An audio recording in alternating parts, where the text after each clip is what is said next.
A selfie can be a memory, a moment frozen in time. But for Sophie Winters, her last selfie became a haunting message from the grave. The photo was posted at exactly 11:57 p.m., just minutes before she vanished without a trace.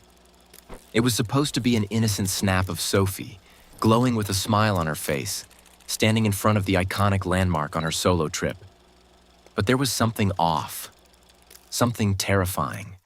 A shadow behind her, barely visible, but there. Someone watching her, and that person, whoever they were, was never seen again. Sophie Winters was a 23-year-old travel influencer. Her life was an Instagram highlight reel. Pictures from exotic locations, stunning landscapes, and beautiful selfies. It seemed like she lived the dream. But her final selfie would change everything. It wasn't just the fact that she was missing or that her last post was a selfie. It was the fear in her eyes that caught people's attention. A glance, fleeting but undeniable. It was as if she knew something was wrong, but she didn't have time to stop it. The photo went viral. Within hours, the internet buzzed. People debated her expression. Was it fear? Was it staged for the gram? But when the police arrived at the scene, they found her phone in a public restroom nearby. The screen was cracked, but there were new, unread messages on it. And the last one sent had come from a number no one recognized. "He's right behind me." That's all it said. Detective Alex Carter was assigned to the case. With a reputation for solving high-profile cases, he didn't need to be told that something about this was different. It wasn't just the selfie, the cryptic message, or the missing influencer. It was the sickening feeling in the pit of his stomach. Something was off. The police combed the area where Sophie had been last seen, a popular tourist attraction known for its breathtaking views of the city skyline. There was no sign of a struggle, no signs of forced entry into her hotel room. But there was one clue the police couldn't ignore: the shadow in the background of the selfie. It was a faint outline, too small to be a real person, yet too clear to be an accident. Carter dug deeper into Sophie's social media.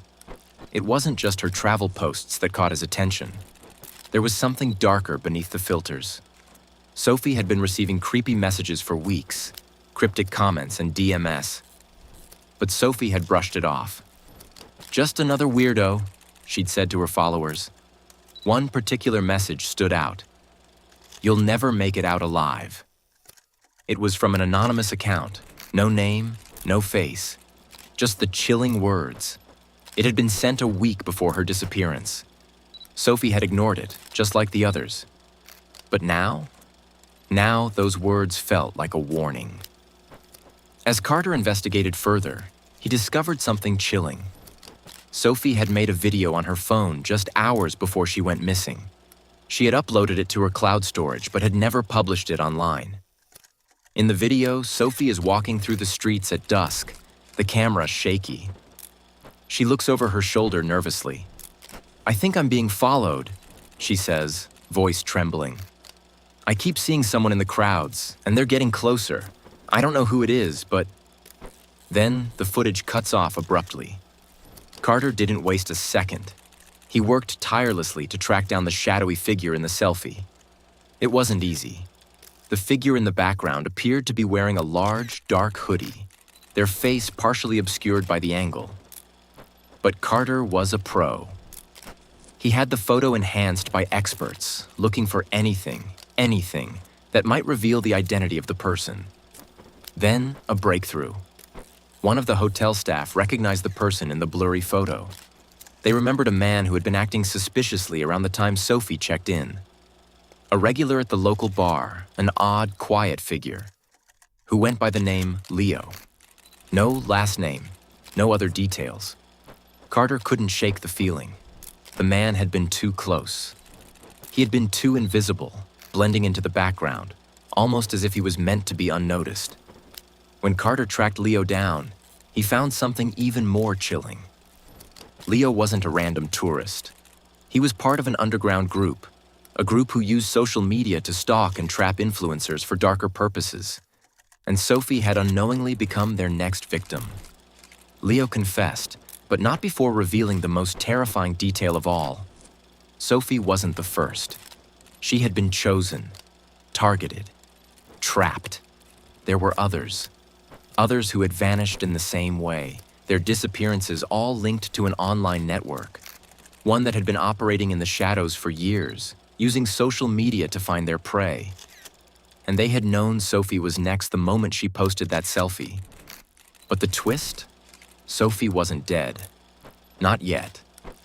Carter followed Leo to an abandoned warehouse on the outskirts of the city. There, they found Sophie, alive, bound, and terrified. She had been forced to play a game of fear, a twisted psychological trap orchestrated by the group. They were watching her every move, using her fear to fuel their sickening game. As Carter rushed to free Sophie, the room erupted in chaos. The group wasn't just watching anymore. They were taking action. Leo had led them straight into a deadly trap.